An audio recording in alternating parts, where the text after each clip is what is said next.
Assalamualaikum warahmatullahi wabarakatuh.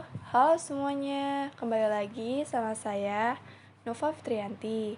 Untuk di video kali ini, saya akan membahas tentang manajemen kas. Kas merupakan salah satu bagian dari aktivitas yang paling liquid atau yang paling lancar, yang bisa dipergunakan segera untuk memenuhi kewajiban finansial perusahaan.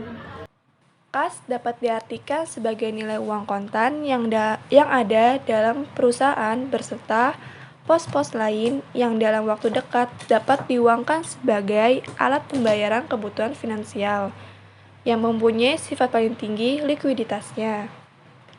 Kas dapat meliputi uang tunai baik yang ada di tangan perusahaan atau ada di bank, cek, demand deposit, money order, dan lain sebagainya. Definisi manajemen kas. Manajemen kas adalah kegiatan mengatur uang kas agar selalu tersedia dan disesuaikan dengan kebutuhan perusahaan.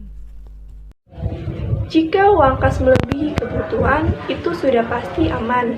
Yang tidak aman ialah ketika uang kas perusahaan tidak mencukupi kebutuhan jangka pendek.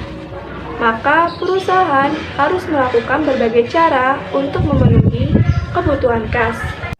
Untuk itu, perlu mengelola uang dengan sebaik mungkin dan memastikan bahwa uang itu selalu tersedia. Tujuan dari manajemen kas adalah untuk memaksimalkan penggunaan kas tanpa mengabaikan likuidasi yang ada. Perusahaan membeli kas karena berbagai alasan, mungkin karena alasan transaksi, tindakan pencegahan, atau hanya untuk spekulasi. Perencanaan manajemen kas. Aspek utama dari perencanaan kas adalah penyusunan anggaran kas. Ada dua hal yang harus dilakukan agar tujuan dari perencanaan tercapai, yaitu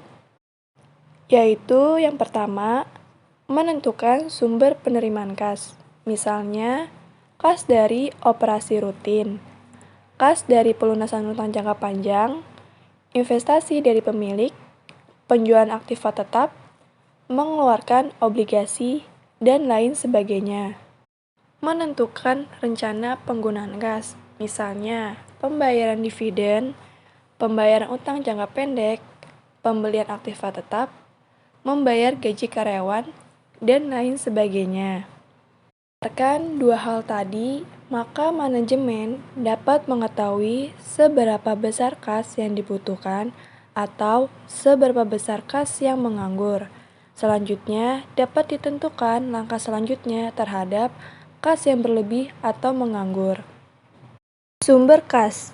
Sumber kas bisa berasal dari hasil penjualan tunai dan penerimaan piutang, penjualan aktiva tetap, emisi saham atau adanya penambahan modal oleh pemilik, pengeluaran tanda bukti hutang atau WISEL, hutang obligasi, hutang bank, dan lain-lain.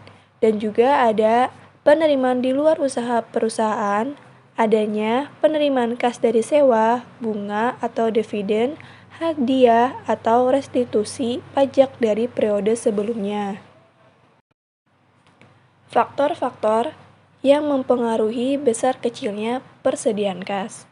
Apa saja faktornya? Yaitu perimbangan antara kas inflow atau kas outflow, penyimpangan terhadap aliran kas yang diperkirakan, adanya hubungan finansial yang baik dengan bank-bank, dan penganggaran kas.